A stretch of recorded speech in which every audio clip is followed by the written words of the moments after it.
오늘은 지난 방송에서 예고한 대로 우선 심사가 일반 심사보다 유리한 이유를 알아보고 HLB의 신약 승인 가능성을 유추해 보겠습니다. 신약 승인 가능성을 검증하는 과정에서 진 회장의 발언에 대한 반론이 포함되어 있습니다. 진 회장에 대한 쓴소리가 불편하신 분들은 시청을 재고해 보실 것을 권장하겠습니다. 금일 방송은 HLB의 실질적인 신약 승인 가능성이라는 새로운 주제를 다루고 있지만 17일 방송을 보충하고 일부 오류를 정정했기 때문에 중복된 내용도 포함됐다는 것을 참고하시기 바랍니다. 출양파는 지속적으로 FDA 신속심사 프로그램 중의 하나인 우선심사의 중요성을 피력하며 우선심사를 받는 것과 받지 않은 것은 큰 차이가 날 수밖에 없다는 것을 강조드렸습니다. 그러나 지난 17일 진 회장이 유튜브를 통해 파일링 접수 완료를 공개하면서 우선심사와 관련하여 출양파와 상반된 주장을 하였습니다. 참고로 진 회장은 2019년 6.27 사태 이후 정보의 불균형과 정보 전달의 시차를 해소하기 위해서 중요 이슈는 유튜브 생방송으로 공개하겠다고 약속했었습니다. 그러나 별다른 해명 없이 생방송 약속을 이행하지 않은 것은 물론이며 굉장히 중요한 사안을 이틀 후에나 발표하겠다고 공지했기 때문에 주주들은 긴장감 속에 편치 않게 주말을 보내기도 하였습니다. 우선 진 회장의 우선심사 관련 핵심 발언을 두 가지로 요약해 보겠습니다. 첫째는 우선심사와 일반심사는 심사 일정이 4개월 차이가 생기는 것일 뿐 신약허가 여부와는 무관하다라고 발언한 부분입니다. 둘째는 우선심사에 선정되려면 기존에 허가된 치료제가 없거나 치료제가 있더라도 해당 치료제로는 치료 수요를 충족하지 못하는 경우라고 단정을 하였으며 우선심사 대상에 포함되지 못한 이유는 간단하다라는 말로 마치 승인되지 못한 것이 당연했다라는 뉘앙스를 보인 부분입니다. 진 회장의 발언을 들어보면 우선심사에 선정되지 않아도 신약 승인에는 영향을 끼치지 않겠구나라고 생각하는 주주들이 대부분이었을 것입니다. 그러나 본방송을 끝까지 세심하게 관찰한다면 이러한 주장이 사실과 많은 괴리가 있다는 것을 확인하실 수 있을 것입니다. 먼저 우선심사에 선정되려면 기존에 허가된 치료제가 없거나 치료제가 있더라도 해당 치료제로는 치료 수요를 충족하지 못하는 경우라고 단정했던 부분이 사실인지를 확인해 보겠습니다. FDA가 홈페이지를 통해서 공개한 우선심사 선정의 조건을 찾아보면 세부 항목에 접근하기도 전에 다음과 같은 헤드라인을 확인할 수 있습니다. 안정성과 유효성을 크게 개선시킬 수 있는 약물을 우선심사 대상으로 한다라며 우선심사 선정의 가장 중요한 기준을 명기하고 있습니다. 쉽게 설명하면 기존 약물보다 효능이 좋다면 우선심사에 어렵지 않게 선정될 수 있다는 것을 의미하는 것입니다. 다른 세부 항목을 이유로 들며 우선심사 선정 실패가 당연하다라는 식으로 주장했던 진 회장의 발언과는 상당한 차이가 있다는 것을 알 수 있습니다. 진 회장의 사견이 FDA의 공식 입장보다 우선한다고 생각하는 주주들은 거의 없을 것입니다. 다음은 진 회장의 주장대로 우선심사가 일반심사에 비해 신약허가에 미치는 영향이 없는지를 구체적으로 살펴보겠습니다. 우선심사와 일반심사는 심사 일정이 4개월 차이가 생기는 것일 뿐 신약허가 여부와는 무관하다라는 진 회장의 발언은 우선심사에 선정돼도 일반심사와 별반 다를 게 없겠구나 라고 오인하게 만들 수도 있다는데 이의를 제기할 주주들은 많지 않을 것입니다.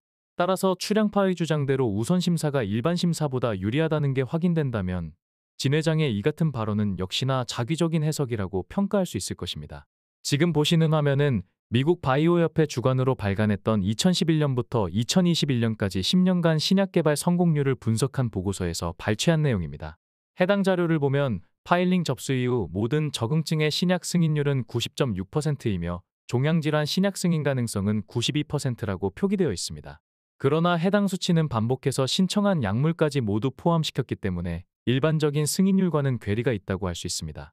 참고로 신약허가를 신청해서 재신청 없이 첫 번째 도전에서 바로 승인되는 것을 퍼스트 사이클이라고 하는데 대학 입시와 비교하자면 재수나 삼수, 사수를 거쳐 합격하는 것이 아니라 고3 때 바로 합격한 것과 비슷한 상황이라고 할 수 있습니다. 다시 말해서 92%라는 수치는 퍼스트 사이클이 아닌 승인받지 못한 이후 재신청을 통해서 승인된 모든 약물까지 포함한 수치이기 때문에 우리가 알고 있는 일반적인 승인 확률과는 완전히 다른 개념이라고 할 수 있는 것입니다. FDA 신약허가 신청은 최대 몇 번이라는 한도가 없기 때문에 개발사들이 포기만 하지 않는다면 승인이 될 때까지 무한대로 신청할 수 있는 제도를 운영하고 있습니다. 당연히 FDA 신약 승인을 분석할 때는 퍼스트 사이클이 중요한 기준점이 되는 것은 너무나 당연하다고 할 수 있습니다. 실제로 미국 바이오협회가 발간한 보고서를 보면 신청을 무제한 허용하기 때문에 전체 성공률이 90.6% 이상까지 올라갔다고 밝히고 있습니다. 국내 사례를 예시해보면 한미약품의 롤론티스는 2018년에 FDA에 허가 신청했지만 퍼스트 사이클로 승인되지 못했으며 자체 철회를 포함한 3번의 재신청 끝에 2022년 9월 10일에 최종적으로 신약 승인을 받았습니다.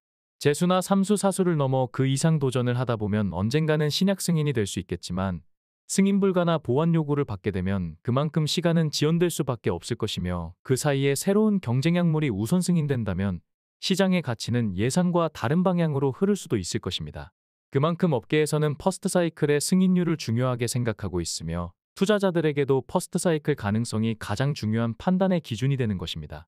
참고로 한미약품은 FDA로부터 신약 승인을 허가받은 이후에 항암 분야 신약으로는 국내 최초의 승인이라며 대대적으로 홍보했지만 신약 승인 이후 처음 열린 장에서 장 초반 8% 갭을 띄운 것을 끝으로 이후에는 주가가 지속적으로 하락하며 한 달 만에 무려 32%가 폭락하기도 하였습니다. 신약 승인에 대한 기대감으로 주가가 사전에 크게 올랐던 것도 아니었는데 신약 승인이라는 대형 호재에도 주가가 상승하는 것은 고사하고 오히려 폭락했기 때문에 한미약품의 주주들은 상당한 충격을 받았을 것입니다. 물론 롤론티스가 신약 승인을 받을 당시에 한미약품의 또 다른 항암 신약인 포지오티닙이 FDA 항암제 자문위원회로부터 부정적 의견을 받았기 때문에 악재가 있기는 했었습니다. 그러나 항암제 자문위원회의 의견은 참고자료로 활용될 뿐 승인 결정에 구속력이 없었기 때문에 항암 분야 최초의 FDA 승인이라는 호재를 한미약품의 주주들은 전혀 누리지 못한 것입니다. 결과적으로 신약 승인도 중요하지만 출양파가 강조했듯이 경쟁약물 대비 시장 경쟁력이 주가를 형성하는 중요한 요소가 된다는 것을 한미약품의 롤론티스 사례를 통해 확인할 수 있을 것입니다. 물론 간암 1차 시장을 공략하는 리보세라닙과 항암치료 보조제이자 이미 기술 수출했던 롤론티스는 시장 가치에서 비교 대상이 될 수 없지만 승인 이후 주가가 오히려 하락했다는 점에서 기대와 현실의 간극을 간접적으로 체험하실 수 있을 것입니다. HLB 리보세라닙은 출양파가 상세하게 간암 1차 데이터를 분석해서 공개해드렸듯이 경쟁약물인 티센트릭과 아바스틴의 조합보다 탁월한 OS를 보여주었습니다. 또한 타의 추종을 불허하는 약가 또한 시장 경쟁력이 충분하기 때문에 신약 승인이 완료된다면 파이프라인의 가치는 지금보다 훨씬 높은 곳에 위치할 것이며 대표적인 세력주인 HLB는 세력들이 이런 특급 호재를 그냥 놔둘리 만무할 것입니다. 그러나 적정 가치를 예측하고 대응하는 것과 막연한 기대감으로 대응하는 것은 엄연한 차이가 있을 수밖에 없을 것입니다. 간암 1차 데이터를 분석하면서 공개해드렸듯이 OS와 DCR은 경쟁약물 대비 분명 탁월했으며 약가 또한 넘사벽의 경쟁력이 있다는 것은 확실한 강점이 될 것입니다. 그러나 핵심 데이터 중에 하나인 PFS는 경쟁약물보다 열세라는 것은 명백한 팩트이며 부작용 데이터가 대조군 대비 훨씬 우려할 수준이라는 것과 아시아에 집중됐던 인종 비율 또한 승인 이후 주가의 확장성을 제한시키는 요인이 될 것입니다. 한미약품의 사례에서 확인했듯이 승인도 중요하지만 주주들에게 가장 중요한 것은 주가로 대변되는 주주가치이기 때문에 언제 어떤 분위기에서 승인되는지도 중요한 요소라고 할 수 있습니다. 마지막으로 HLB 리보세라닙과 항서제약 캄넬리주맙의 현실적인 승인 가능성을 지난 10년간의 데이터를 통해서 유추해 보겠습니다. 아마도 많은 주주들이 가장 궁금해하는 부분이 될 것입니다. 지금 보시는 차트는 모든 적응증의 퍼스트 사이클을 그래프로 표기한 FDA 자료 화면입니다. 앞서 말씀드렸듯이 퍼스트 사이클은 재신청 없이 첫 번째 도전에서 한 번에 승인되는 것을 의미하기 때문에 주주들이 현실적인 목표가를 산출하는 데 중요한 참고 자료가 될 것입니다. 참고로 파란색 선은 우선심사 승인율이며 회색 선은 일반심사 승인율을 기록한 것입니다. 지난해 데이터는 정확한 집계가 이루어지지 않았기 때문에 2021년까지의 자료를 공개하게 되었다는 것을 참고하시기 바랍니다. 2021년 우선심사는 69%의 승인율을 기록하고 있으며 일반심사는 55%의 승인율을 기록하고 있습니다. 2020년에는 우선심사가 84%의 승인율을 기록하고 있으며 일반심사는 57%의 승인율을 기록하고 있습니다. 이처럼 최근의 신약 승인 추세는 일반 심사보다 우선 심사 승인율이 20-30% 가까이 높다는 것을 확인할 수 있습니다. 진 회장은 우선 심사가 일반 심사와 별반 차이가 없다는 식으로 발언하였는데 FDA의 신약 승인 데이터를 통해서 이는 사실과 다르다는 것을 어렵지 않게 확인할 수 있는 것입니다. 신약 승인 가능성에 대한 결론을 내리자면 모든 적응증에 대한 최근 일반 심사 승인 확률이 50% 중후반이기 때문에 종양질환은 이보다 2% 정도 낮을 것으로 예상할 수 있으며 기존의 데이터로 추정한 리보세라닙과 캄넬리주맙의 신약 승인 가능성은 대략 55% 전후로 보는 것이 합리적인 추정이 될 것입니다.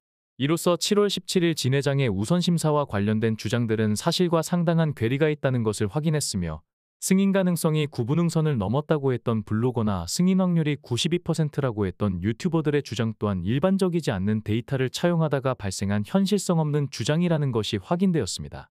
블로거나 유튜버는 실수할 수도 있고 단순 참고용으로 생각하기 때문에 큰 문제가 되지 않지만 회사의 오너가 정확한 정보를 전달하지 않는 것은 전혀 다른 문제가 될 것입니다. 출향파는 HLB의 오랜 주주이며 얼마 전에 영상을 공개했듯이 2019년 역사적 최고점에서 보유 물량의 90%를 익절하고 저점에서 재진입한 이력이 있을 만큼 HLB에 관해서는 그 누구보다 인사이트가 있다고 자부하고 있습니다. 또한 출향파는 진성주주이자 분석가로 활동하며 그동안 객관적으로 HLB를 분석하려고 많은 노력을 해왔습니다. 그런데 가끔 팩트체크를 하며 쓴소리를 하게 되면 이런 것을 불편해하여 욕설이나 반말로 대응하는 분들을 쉽게 볼 수 있습니다. 욕설이나 반말은 삭제 대상이며 이러한 이유로 삭제되면 다시는 댓글을 작성할 수 없게 됩니다. 나중에 출향파 채널에 신뢰가 생긴다고 해도 소통할 수 없는 상황이 되기 때문에 쓴소리를 했거나 일부 오류가 있더라도 감정적인 대응은 자제하는 게 좋을 것입니다. 악재나 불편한 진실을 숨긴다고 주가가 상승하는 것도 아니며 일개 유튜버가 쓴소리를 하거나 바람을 잡는다고 공매도나 상방 세력이 영향받는 것도 아닙니다. 가치를 제대로 평가해도 적정한 주가를 산출하기 어려운데 가치조차 제대로 평가하지 못한다면 적정 주가 산출은 고사하고 주요 이슈가 발생해도 얼마큼 호재이고 얼마큼 악재인지조차 가늠하기 어려울 것입니다. 치부나 악재를 무조건 덮으려는 것은 손바닥으로 하늘을 가리는 것이며 부족한 것을 인정해야 발전이 있을 것입니다. 물론 HLB의 파이프라인은 투자자로서 매력적인 요소들이 많습니다. 그러나 좋은 부분은 최대한 부각하고 부족한 것은 있는 그대로 인정하고 개선하겠다는 의지를 보여야 신뢰가 쌓일 것입니다. 출향파가 오늘 진 회장 발언과 우선심사에 대해서 아쉬움을 피력하였지만 출향파의 HLB에 대한 기대감은 크게 달라진 것은 없습니다. 주식은 미래에 대한 기대와 우려를 현실에 선반영한다는 특징이 있습니다. 그러나 현재 HLB의 주가는 기대감이 전혀 반영되지 않은 가격대라고 할 수 있기 때문에 하방보다는 상방으로 가능성이 더 열려있다는 것이 현명한 판단일 것입니다. 가남 1차 데이터가 완벽하지는 않지만 상방 세력이 주가 부양을 위한 재료로 활용하기에는 충분할 것입니다. 또한 HLB에는 가남 1차 외에도 선낭암과 교모세포종을 비롯하여 기대치를 높여가는 파이프라인이 많기 때문에 만에 하나 가남 1차에서 문제가 생기더라도 상방 세력들이 자구책을 마련할 재료들이 충분하다고 할 수 있습니다. 금일 방송이 유익해서 좋아요로 응원해주시면 출향파가 HLB 방송을 자주 업로드하는데 큰 힘이 될 것이며 구독을 하시면 출향파 방송을 신속하게 시청하실 수 있습니다.